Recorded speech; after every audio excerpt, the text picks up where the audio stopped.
नाज़रीन किराम, अस्सलामु अलैकुम वरहमतुल्लाहि वबरकातुह। उम्मीद है कि तमाम अहबाब आफ़ियत से होंगे। जी हाँ नाज़रीन किराम, हिंदू धर्म में वापस आ जाओ, CAA और NRC से छुटकारा पाओ। वाराणसी में मुतनाज़ इश्तिआल अंगेज़ पोस्टर। CAA शहरियत तरमीमी क़ानून और कौमी शहरियत रजिस्टर NRC के ख़िलाफ़ तकरीबन 2 महीनों से मुल्क गिर एहतजाजी मुज़ाहरे जारी है।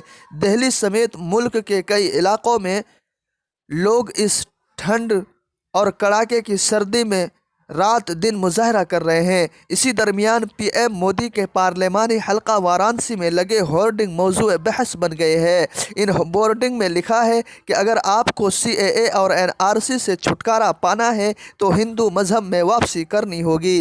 दरअसल PM मोदी के पार्लिमानी हल्के में सड़कों पर कई बड़े बड़े होर्डिंग लगे हुए हैं जिनमें साफ तौर पर लिखा हुआ है कि हिंदू धर्म में घर वापसी करो, CAA NRC से छुटकारा पाओ। जानकारी के मुताबिक वाराणसी में इंग्लेसियां लाइन इलाके में ये होर्डिंग हिंदू परस्त तंजीम हिंदू समाज पार्टी के ज़रिए लगवाए गए हैं। इन होर्डिंग में 3 मुस्लिम ख़वातीन बुर्क़े पर नज़र आ रही है जिनके सर पर भगवा पगड़ी पहनाई गई है। होर्डिंग के एक कोने में पेश शाहीन बाग फेल लिखा हुआ है। इसके अलावा पोस्टर के नीचे काले हरूफ में पेश हिंदू समाज पार्टी लिखा हुआ नज़र आ रहा है। इससे पता चलता है कि हिंदू समाज पार्टी की तरफ से ही ये होर्डिंग लगवाए गए हैं। वाज़ेह रहे कि दिल्ली के शाहीन बाग में पिछले तकरीबन 40 दिनों से ख़वातीन CAA और NRC के ख़िलाफ़ धरने पर बैठी हुई है। इन ख़वातीन में नौजवान से लेकर बुज़ुर्ग ख़वातीन भी पूरे ज़ोर शोर के साथ मुज़ाहरे में हिस्सा ले रही है।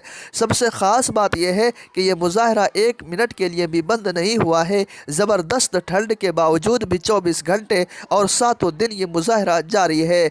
गुज़िश्ता दिनों शाहीन बाग में मुज़ाहरे के दौरान तकरीबन 1 लाख लोग इकट्ठा हुए थे। पूरे मुल्क में पुरअमन मुज़ाहरे की अलामत बन चुके दिल्ली के शाहीन बाग की ही तर्ज पर उत्तर प्रदेश समेत मुल्क की कई रियासतों में भी CAA और NRC के ख़िलाफ़ लोगों ने मुज़ाहरा शुरू कर दिया है। इन जगहों पर भी बड़ी तादाद में ख़वातीन अपने घरों से निकल कर मुज़ाहरे में शामिल होने आ रही है। जी हाँ नाज़रीन किराम, आपसे गुजारिश है कि देखिए कि हमारा मुल्क किस सिमत जा रहा है और ये होर्डिंग लगाने का मतलब क्या है। लेकिन हमें सब्र करना है और अल्लाह पर भरोसा करना है। इंशाअल्लाह ज़रूर फ़तह और कामयाबी मिलेगी।